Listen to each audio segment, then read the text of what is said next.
Mga Faney, inaasam na umabot sa birthday ni Paolo Avellino ang Kim Pao movie.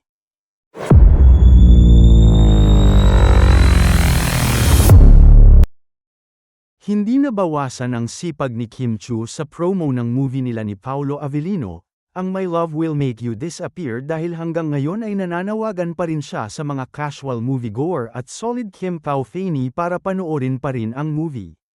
Nasa 5th week na ang showing ng movie at ito ang ibinalita ng Star Cinema Inc. sa kanilang X-post. Sinawsawan nito ni Kim nang i-repost niya ito at kinargahan niya ng kanyang invite message. Say niya, "We made it till 5th week. Maraming salamat sa lahat ng nakapanood na sa mga hindi pa. Sugod na po sa mga sinehan.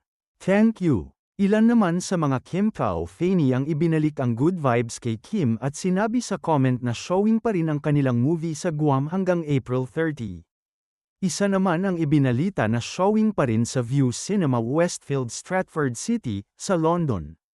May iba namang umaasam na sana raw ay umabot pa sa birthday ni Paolo sa May 13 ang showing ng pelikula, na posible namang mangyari.